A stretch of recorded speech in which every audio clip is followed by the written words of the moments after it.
Okay, one more, and this is for Uncle Rick. So I just did a whole loop around the property, and by the way, if you can see out there, this is what happens when you don't close the gate behind you.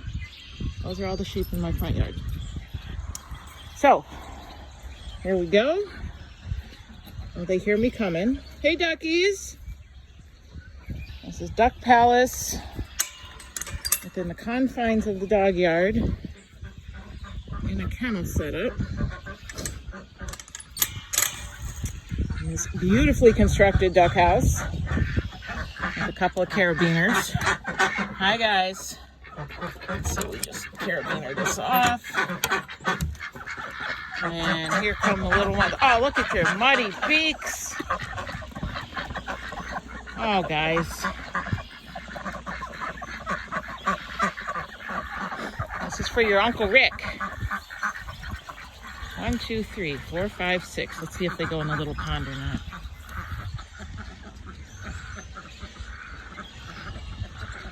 They're not very sociable, so if I go near them, they'll scatter. But on their own, they're pretty darn entertaining.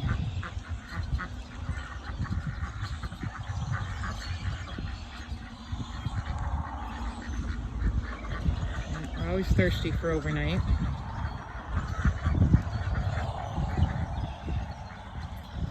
They do prefer the big pond, but they're getting with the program, knowing to come up here and go to bed at night so we can lock them in. Yep, they are on a mission. I gotta hang up this carabiner again because I don't want to be like Jack and put it in my pocket and then they all end up in the house.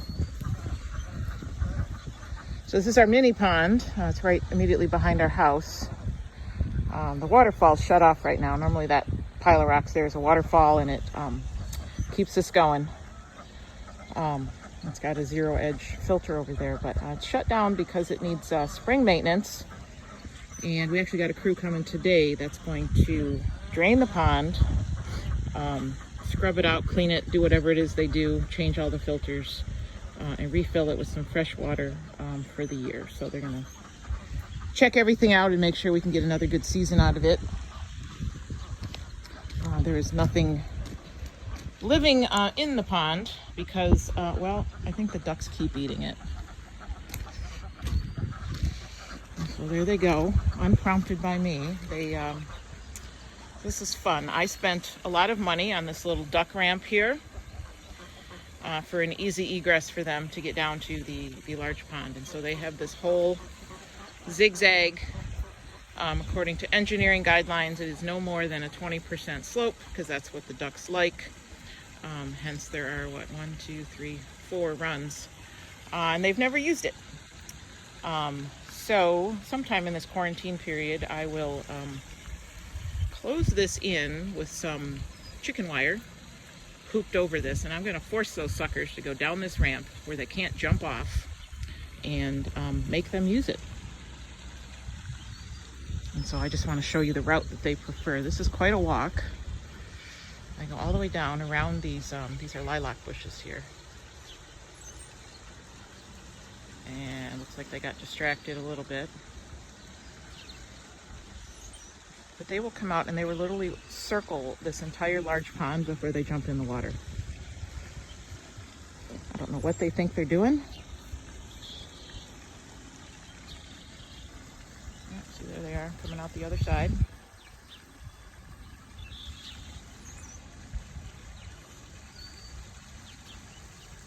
Everything's always done together. There you go. And their destination is right over here. And that's where they'll spend their day. We don't feed them anymore because they eat all the algae out of the pond and they eat grass and they're, as you can see, completely happy. So those are the ducks, and that completes the full circuit around the house for all the livestock chores. And you can see here that there are indeed livestock on my front lawn that don't belong. Because this is not a pasture. See, it's open, open, open, open. And this is simply the other side of my driveway. And there are sheep in it. Which should be okay, except there's no wire behind this white fencing. And the little brown sheep, who are babies and quite spunky, they'll just graze and graze and graze, and they'll go right under that bottom rail and not even know they're out near the road. So they have to be supervised and preferably back in their pasture. So I'll get on that in a little bit, but I think I need another cup of coffee.